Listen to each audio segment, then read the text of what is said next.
Beautiful. So I'm Kaushik Ram, and this platform is what I call the Hidden World Academy, and it allows me to engage with my audience, especially after I wrote the book Hidden World, The Inside Story of the Soul.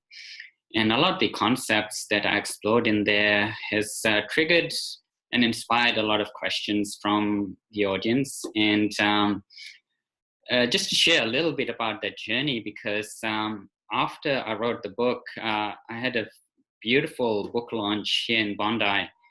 And a lot of people who attended that felt a deep state of love and connection and community.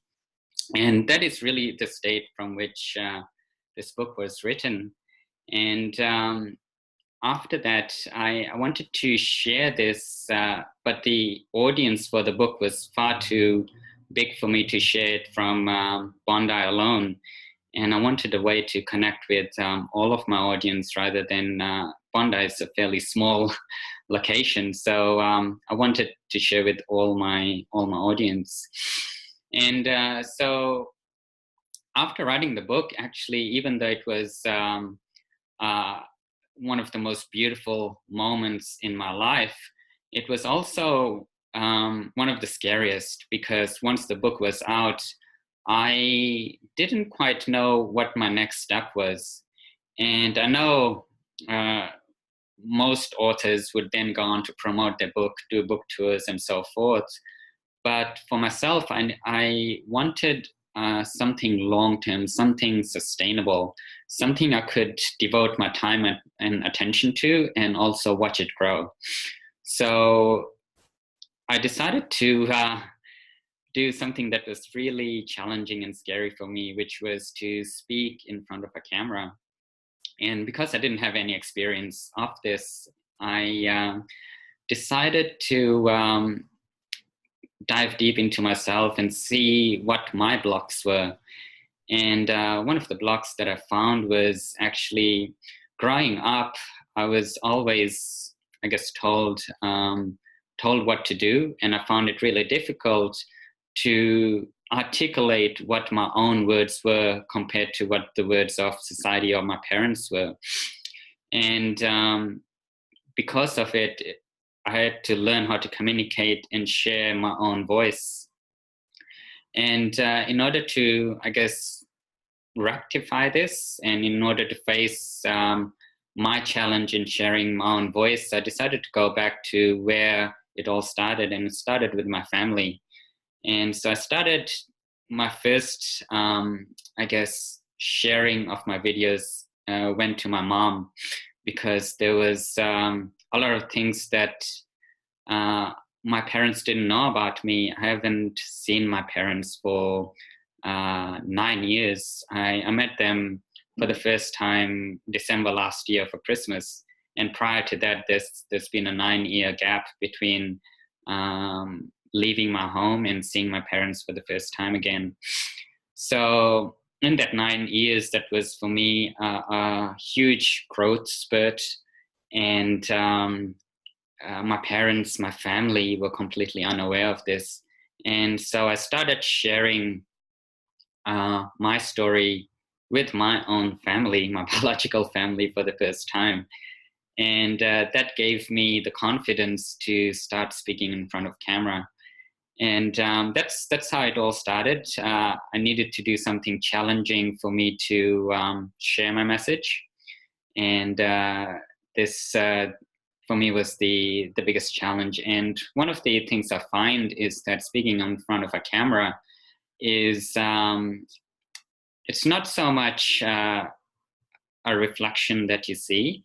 The lens is like a mirror that shines upon yourself, the way you speak, the way you articulate things. All your thoughts are broadcasted and reflected back on you.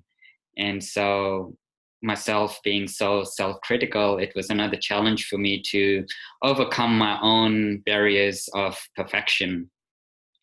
And that's ultimately how this journey started, a challenge for myself to share my message. And then I launched an online platform. And on this platform, I share videos about what messages that I've written in the book. And really, this platform is not about me, but it is about building a tribe and a tribe of leaders. Like today, we live in a world that is so driven by social media and followers and so forth. But I'm not after following. I'm after creating leaders and leaders who create more leaders.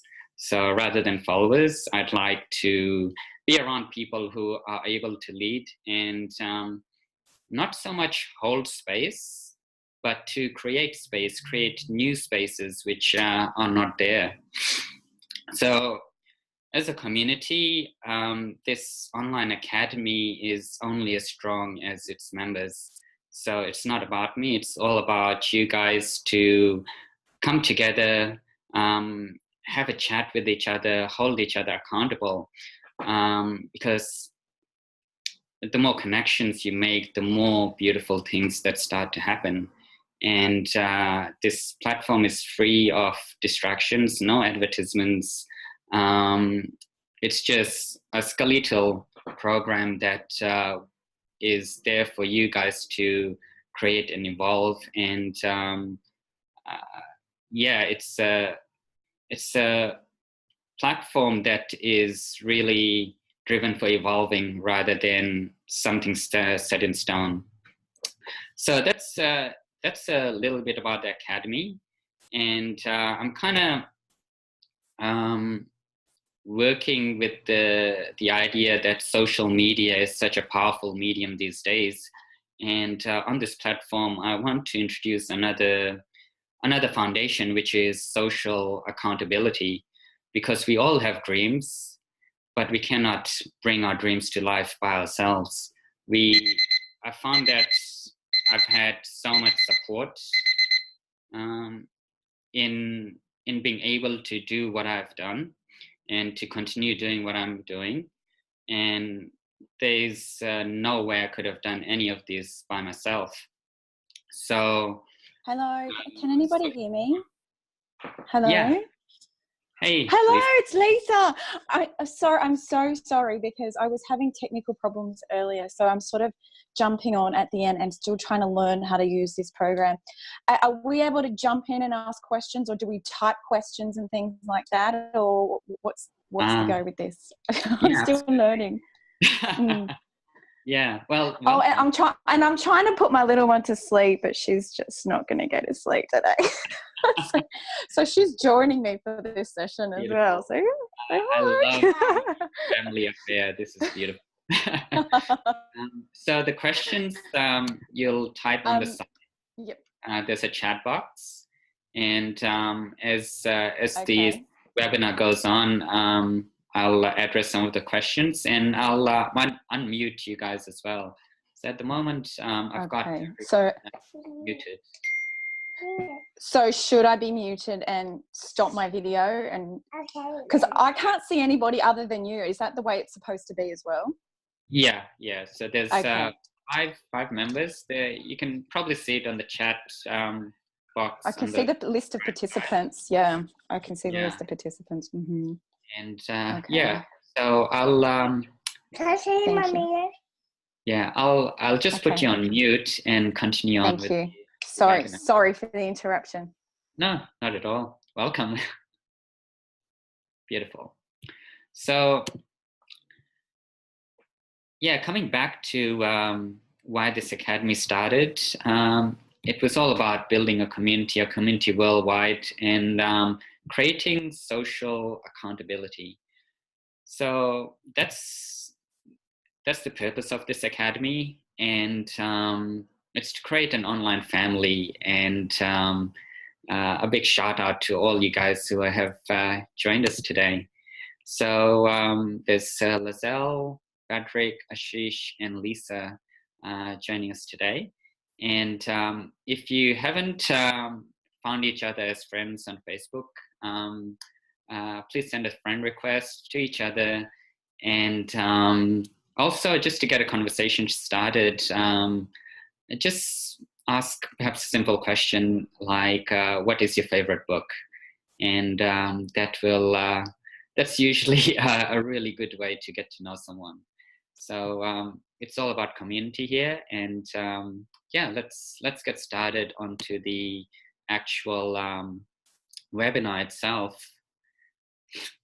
So in order to express information, in order to understand the ethos of how I run these programs, I actually have a selection criteria that is there for me to choose different tools and techniques. And I've explored so many things, both in the academic world as well as Eastern methodologies and other cultures as well, like the shamanic cultures and the European Nordic cultures, as well as I guess the shamans from Siberia, as well as some of the techniques that I guess the Spartans use, which is the Russian military.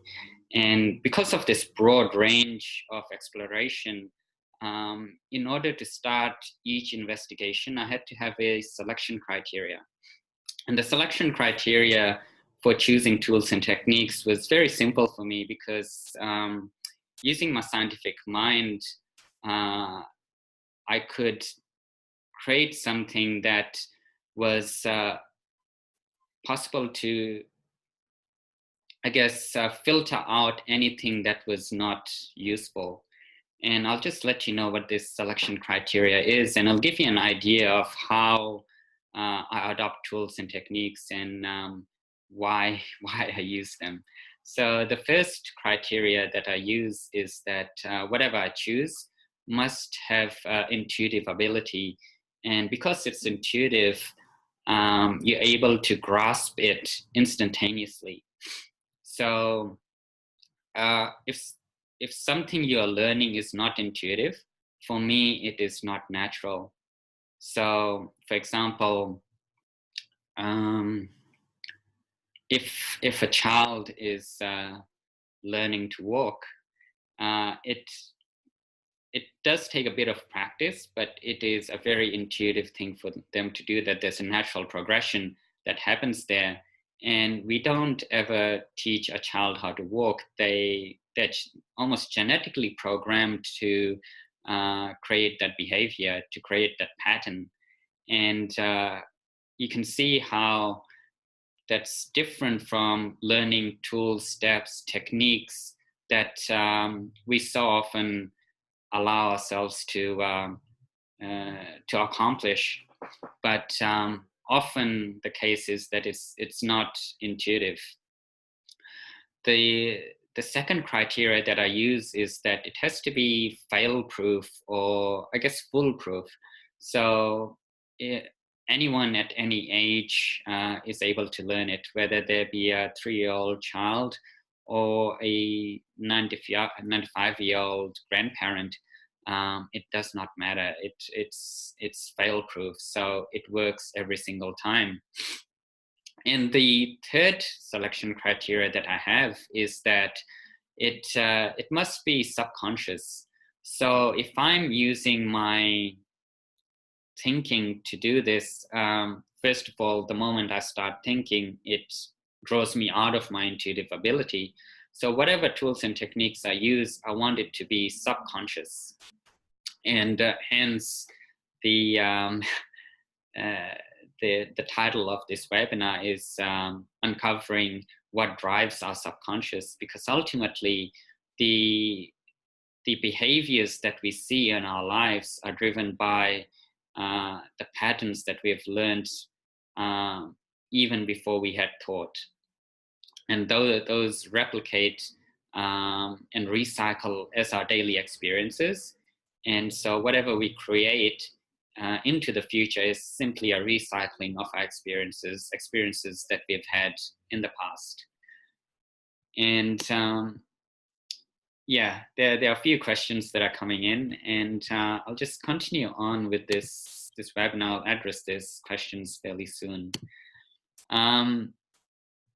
Just to give you an example of what I mean by instantaneous, foolproof subconscious tools and techniques, I was in Thailand last year, and I was in Thailand last year. I was there to write my book, Hidden World, and I had just finished typing a chapter in, and I found that I was getting very hungry, and the resort I was typing from was quite expensive. So I decided to walk to the next resort along the beach and get some food there. And as I was walking along the beach, I met a woman, and as is in most cases, when you meet someone on holiday, it's only natural to start a conversation. So as we started talking, I described to her something that happened the night before. As I was going back to my hut, I had accidentally kicked a cobra, and I didn't know it was a cobra at that time, but I found that something was climbing up my left leg, and I just flicked it off. It was very instinctual. And then once I took out my phone and took out the light, I saw that it was a cobra. And as I was telling her the story, this woman had almost a panic response. She froze on the spot. And luckily, by that time, we had almost reached the resort that we were headed to. So I sat her down in some shade, and I realized that she was not having just a normal panic attack. She was actually almost becoming catatonic. And at this stage, when someone's nervous system has gone into a shock response, there's very little that you can do in order to communicate to them. Their cognitive ability, what they understand through their thoughts are no longer there. So you can't rationalize with them, you can't give them advice. All you can do is work with the nervous system at that point. So what I did was I gently put my hand on her back and relaxed my own nervous system to induce relaxation into her nervous system. And this was done through breathing. I slowed my breath right down, and she melted into that. And ultimately, she came out of it enough to start telling me what was going on. And what she said was when she was 14, she was at a birthday party, and when she went to the bathroom, her friends played a trick on her. They took a rubber snake and threw it over the top of the bathroom.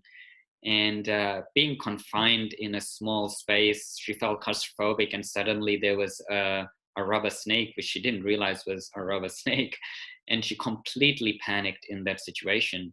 And that memory left her with a severe phobia for snakes. And this is something I didn't realize when I started having the conversation, but I knew that there was something very serious about what was happening within her.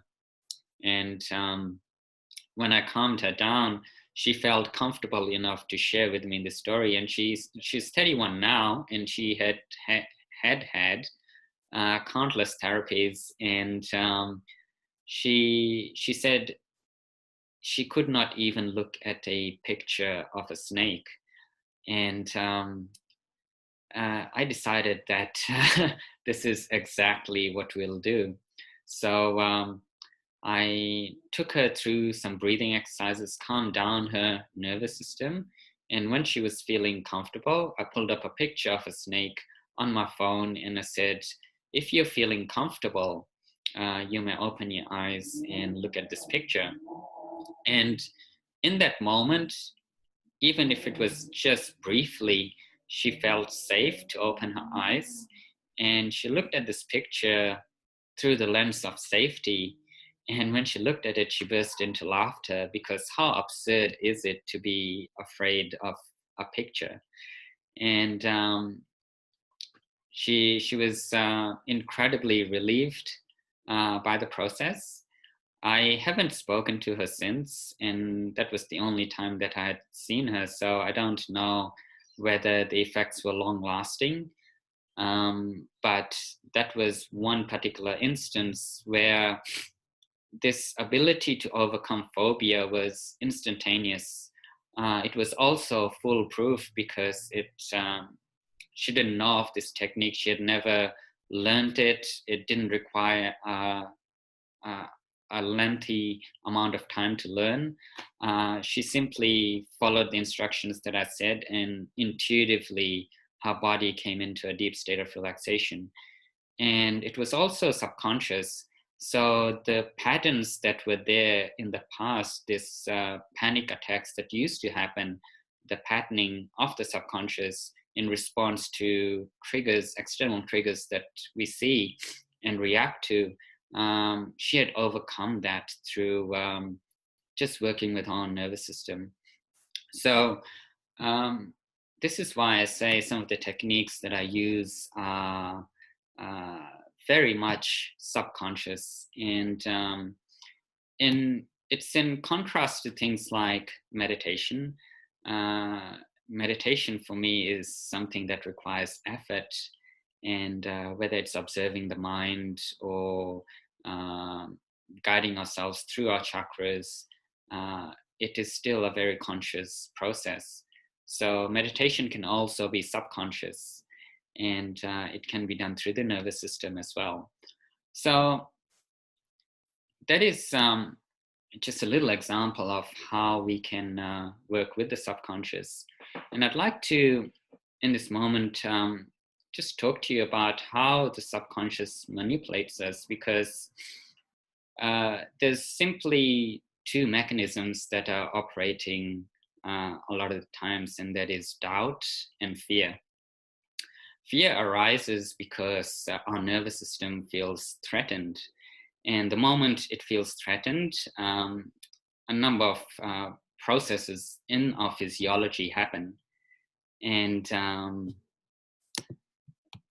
some of these processes I've outlined in my YouTube talk, which is called The Subconscious Revealed, and goes through an 8-stage process, but I will not go into deep detail about that. Basically, the moment when fear arises, our heart rates accelerate, and the moment our heart rate accelerates, every other process that is in our body changes. So energy allocation, perhaps if we are threatened, energy is diverted from our gut where digestion happens, and it's put towards our adrenal glands to raise our metabolic rate and drive fight or flight or freeze response. So it happens in every scenario you can think of. Say a conversation. If you feel threatened in a conversation, one of three things will happen: fight, flight, or freeze.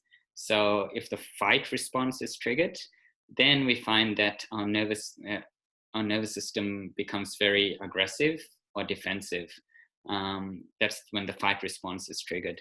If the flee response is triggered, then what we find is that our filtering mechanisms come on, we get distracted, we might start looking away and taking our attention off what is happening, or leave the situation entirely. Or if the freeze response is triggered, then you can see someone going into a state of shock and going fairly catatonic. The mental processes start to degrade, and they become into a very protective position. This position is when we are protecting our vital organs. And so these processes happen in most scenarios that we can think of. And because our nervous system is not something that we get taught about in our daily lives, in school or at our workplaces, it is of such fundamental importance for me to be able to share this information to you, because ultimately when our nervous system is threatened, those processes shapes the thoughts and behaviors that we see in our lives. So this is so fundamental to the way we think. And to give you another example of how this plays out is that when we feel threatened, all our thought patterns become very linear and goal-directed.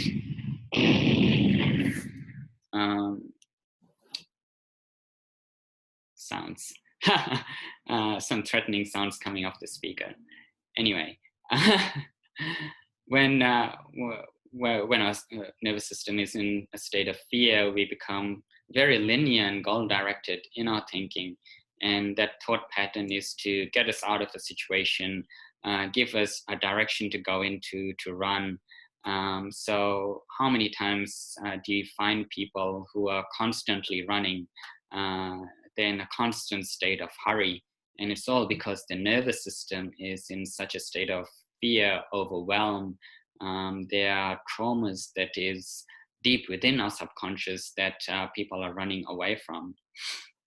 So anytime the nervous system is threatened, it affects us viscerally. So for me, I don't just see psychological scars. I see psychological scarring as physical because it causes physical pain in the body, physical discomfort. And if it's not released in that moment, it becomes a visceral trauma. It may get lodged in the body. So many people have, say, dietary issues or autoimmune issues. And this is simply the nervous system under inflammation.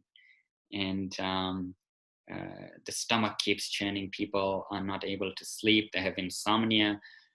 All of this is because the organ systems are not cooperating with each other, and they're not under a state of homeostasis. And it cannot be because the nervous system is in fight or flight, and it's causing energy to be diverted into other areas. It's not under rest or repair. So this leads to shaping our thoughts and behaviors. And the two fundamental things that happen is fear and doubt. We're often afraid to explore the unknown, for example. That's because we don't know what is happening. And that uncertainty is what is actually paradoxical, because it is uncertainty that drives fear. Yet when our nervous system is in a state of fear, that is precisely the time when we need our creativity, when we need our lateral thinking, when we need our intuition to guide us. And that is all suppressed by this linear goal-directed thinking. So one of the things that I teach is how to work with the nervous system so that stress becomes a trigger for relaxation rather than triggering the flight or fight response. And the moment we relax under pressure, then it gives room for creative insights to come through, for intuition to guide us. An example of this is the reason why some of our best ideas come to us when we are least expecting it, perhaps when we take a quiet walk through the forest, or when we take our minds off the problem and we're not so linear anymore, and then suddenly the insight arrives to us.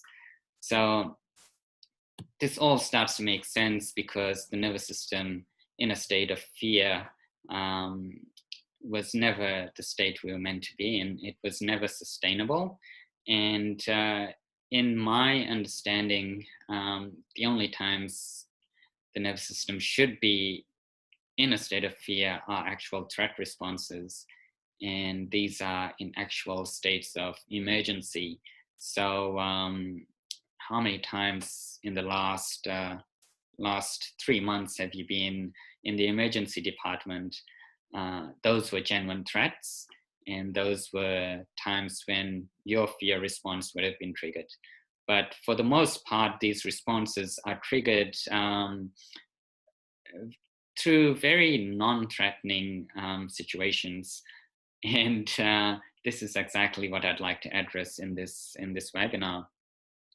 So if fear is what makes our nervous system tick, then how do we shift our nervous system from a state of desperation, of depression, and into a state of harmony and inspiration, and create this environment that is within us, that is an environment of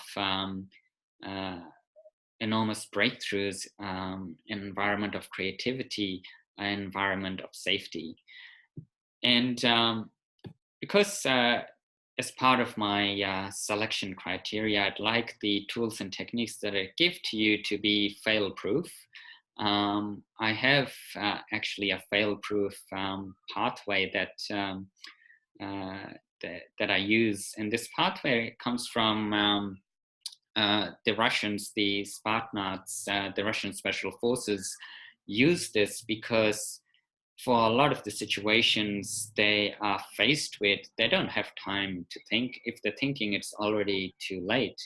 And also under such enormous stress, we don't usually have the mental capacity to be able to think rationally and to have the time to make constructive decisions. So the way they have trained the nervous system is to be completely guided by intuition. And so intuition takes over in very stressful scenarios. And the way they do this is through breath. The reason they use breath is because it's a biological phenomenon. I train the breath because I can train it as a reflex. Breath is a reflex because if we start to hold our breath, we have these natural convolutions, and we can't. Interested in the techniques. I think you were starting to talk about the techniques of the. You would start talking about the breath. So yeah, I'm just basically interested in the specific techniques to connect to my intuition instead of my linear brain. So yeah. So I think you were starting to talk about that anyway. Yeah. So yeah, we'll go over the techniques, and I'll take some more questions as well. So I'm going to unmute Lisa. Do you have any questions? Hi. Yeah, I do, I guess. I think I totally understand and how the breath is associated with the nervous system, and by resorting to the breath to calm our nervous system. Did you lose me? Did you hear all of that? Because I keep... Yeah, part of it was cut off, but what I'll do is I got your question, and I'll explain a little bit more as well. Great. I'll take the last question from Ashish. Great. And yeah, Ashish, how are you going? Do you have any questions? Hey, Kaushik. Yes, so my initial question was, how can we improve our willpower and motivation? Like, there are a lot of thoughts and ideas, but there's no willpower. And I know that alpha waves, doing meditation helps improve your willpower, but still, like, how can I go about to improve it? Yeah, absolutely. Very, very good questions. So I'll start with the willpower first, and then I'll explain the techniques, and then I'll explain why it is fail-proof. So one of the things with willpower or motivation is that we need it because we are doing things that are incredibly unnatural. If you think about why so many people do fitness and they need someone yelling at them, it's because they are doing something that is clearly unnatural, and the shock that the nervous system receives from someone yelling at someone is actually putting the body into a fear state, and then all the movements that they do become corrosive. So the difference is that if your nervous system is in a state of fear and you run from, say, Bondi Beach to Bronte Beach and back, when the nervous system is in a state of fear, it will use the most immediate form of energy, which is glucose. And in that case, you're not really burning off fat. And also because the nervous system is under a state of tension, you're not really doing your joints and your skeletal system any justice. The nervous system needs to be relaxed to be able to function properly. So often with exercise regimes, we use so much motivation, but we actually counterproductive. The same scenario, if you were to walk from Bondi Beach to Bronte Beach and walk back, you'd actually burn more fat because once the nervous system is calm and relaxed, then the body feels safe and doesn't go towards the immediate energy. It goes to the slow burner fat, and so it burns off more fat. So walking is the most natural thing to do, and it's also better at burning fat than very aggressive exercises that are counterproductive, and that's why people keep doing more and more and more with less and less results. So if you need motivation to do things, if you need enormous willpower, probably what you're doing is very unnatural. It's not intuitive, and you probably require a lot of steps to get what you want. So that's around motivation and willpower. A lot of what I teach does not require any motivation or willpower. It's simply a reflex that is trained and then given to the subconscious. So we don't even need to invest ourselves cognitively to be able to execute. It's completely outsourced to the subconscious. The way we do this, and this is answering Lisa's question, is why doesn't breath work so often? It's because we don't train it as a reflex. We can't tell ourselves what to do. Instead, to teach the nervous system, I use things like pain, fear, and stress, because these are things that the nervous system understands. If the nervous system is under fear, if it feels threatened, and we're able to use breath to soften our bodies, to relax our nervous system, the next time that happens, the nervous system knows what to do. And sorry, we had some sounds there. So by working with the nervous system through pain, fear, and stress, we're able to teach the nervous system about its own reflexes, the way it responds to certain situations, rather than simply reacting to it, which is a fear response. And to answer Laselle's question of how do we do this, let me just see what's going on. Okay. Just had random music playing, sorry about that. So to get back onto the tools and techniques of how we do this, is that when we breathe, we are using a very biological process.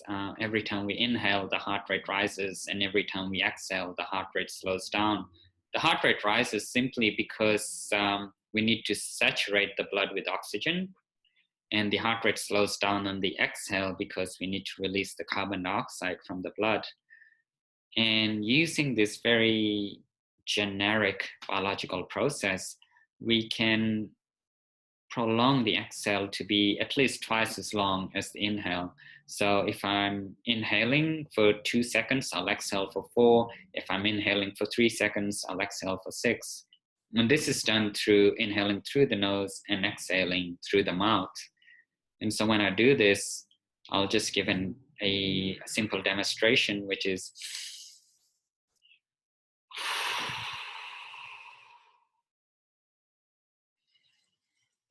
inhaling, expanding the diaphragm, exhaling, relaxing the body.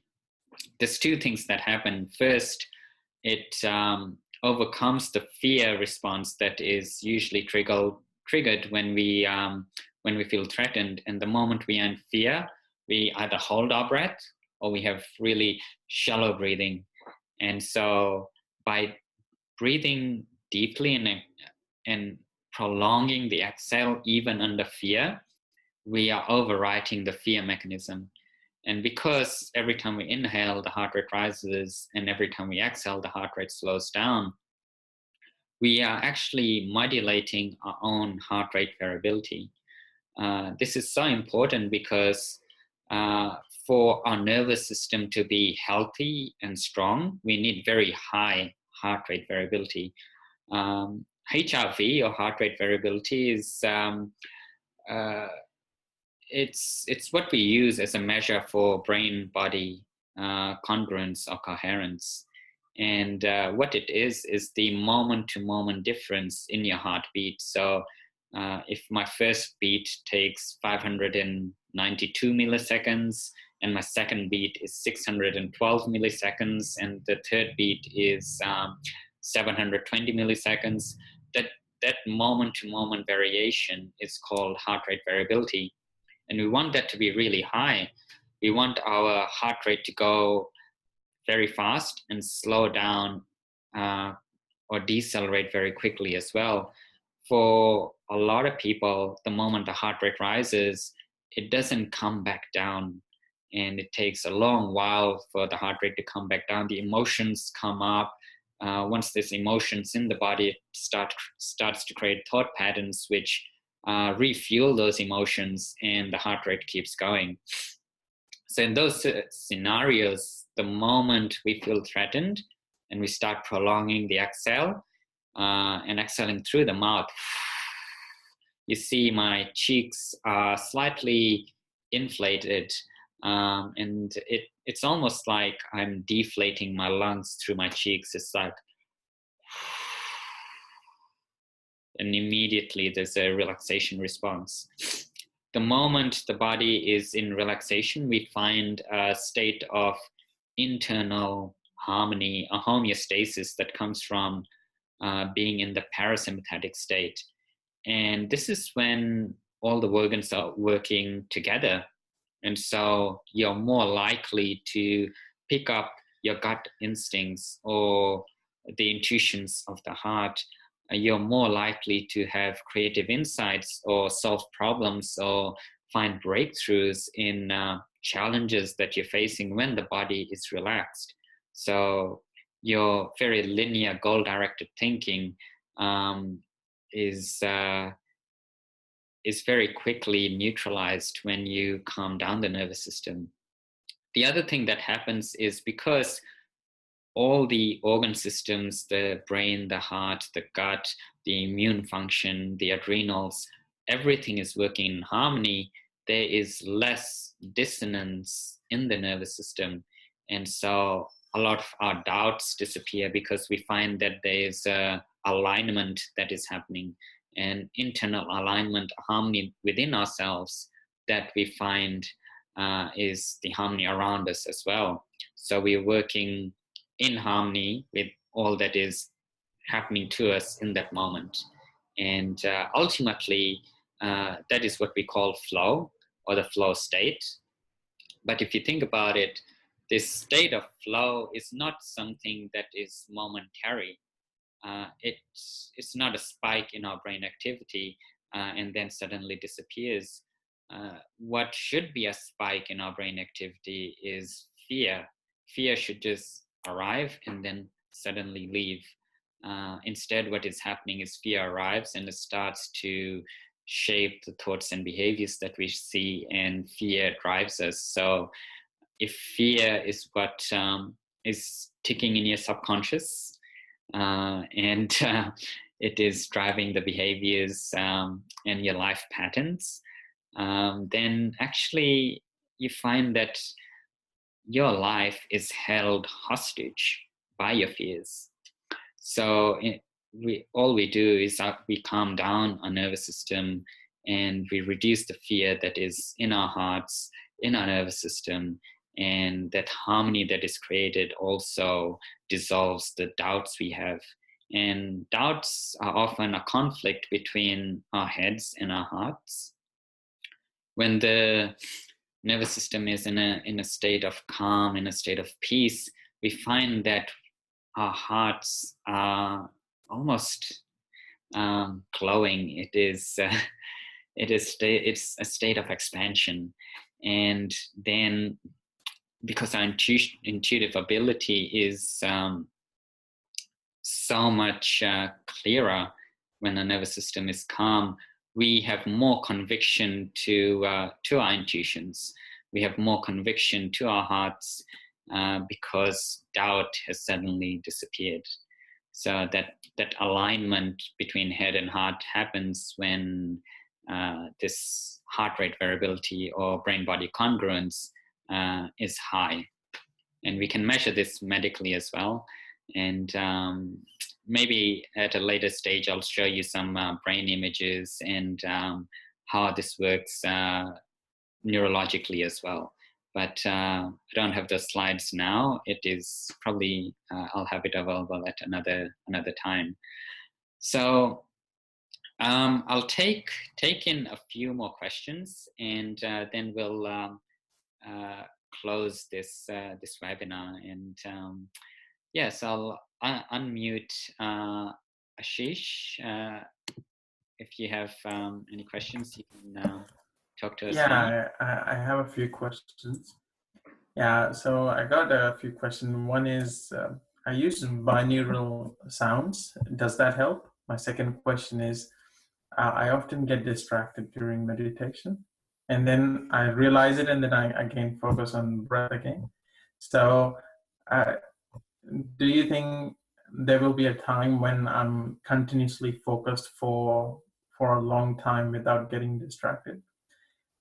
And third question would be, would you be doing some more meditation sessions like you used to do in Bondi, in during evening in Sadhana Kitchen? Yeah, absolutely. That's too much on your plate. Yeah. So the question was mainly around focus, and we live such distracted lives. And mostly the distraction is there because we are running away from our problems. We choose to meditate in order to settle our minds. But meditation itself can be quite a challenge, to be alone with your own thoughts. So focus, distraction is all there, because the mind, the cognitive part of our brains is quite limited, and it's limited by three processes. One is working memory, the other one is processing speed, and the third is our attention span. And because there's fear in the system and we're using so much of our cognitive ability, these limitations of the brain saturate, and we become overwhelmed. And no amount of meditation, when you do it through the mind, is able to calm that down, because the trigger is elsewhere. The trigger is in the nervous system, which is driving fear. So that's why I choose to use the breath when the nervous system calms down. So do the thoughts and patterns we have in our minds. So if you can imagine the brain being like a tree, the branches of the tree represent the two hemispheres of the brain, and there's the brain stem, which is like the trunk of the tree. And then there's a root structure, which is the spinal cord. And we cannot expand the branches to flourish if the soil is not nurtured and fertile. So that's why we take care of the body, and the brain takes care of itself. I hope that answers your question, Ashish. And if you have more questions, you can type it in the comment section once this video is uploaded onto the website, onto the Hidden Well Academy, and I'll answer those questions individually. Great, thanks. Beautiful. And Lazelle, did you have any final questions as well?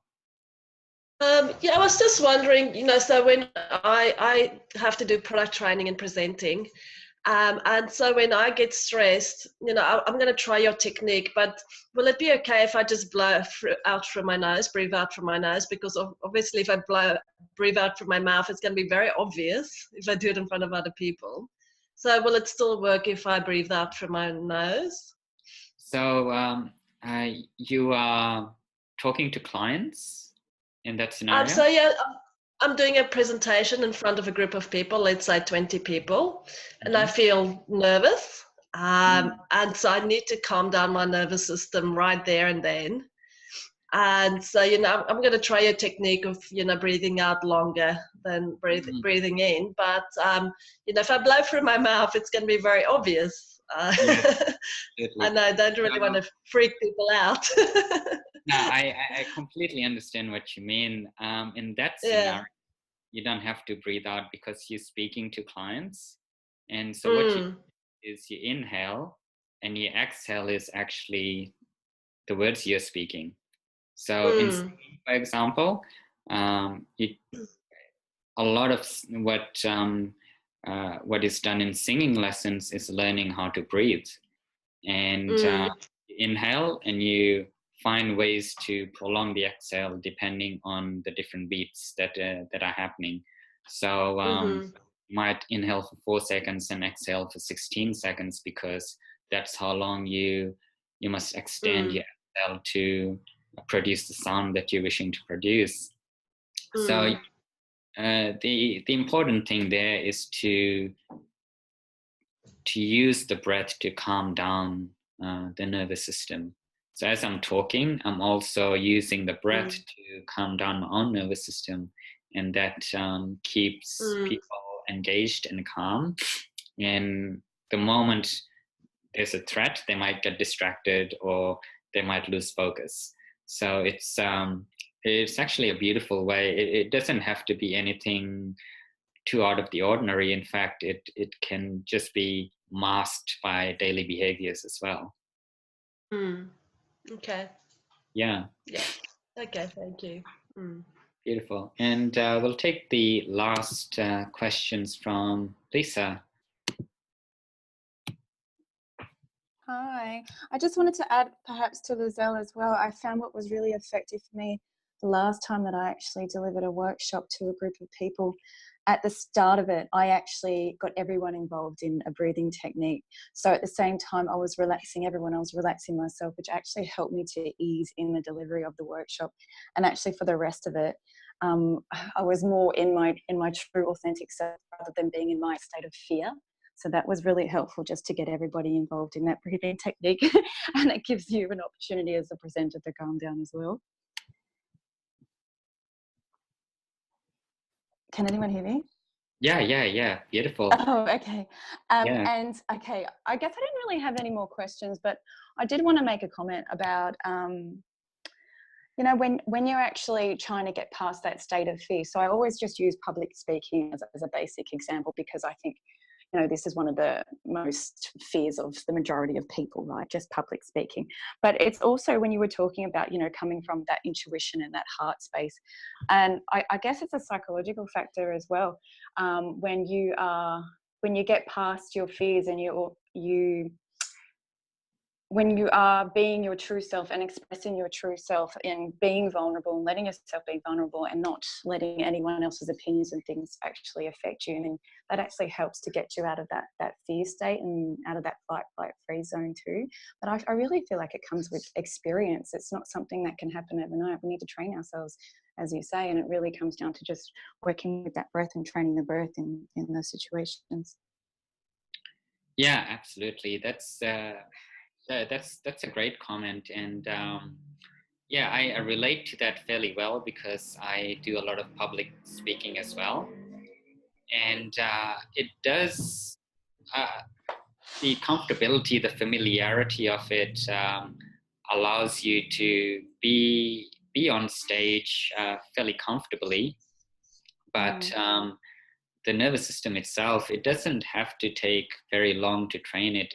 It's fairly instantaneous because it's biological. It does not need to be trained.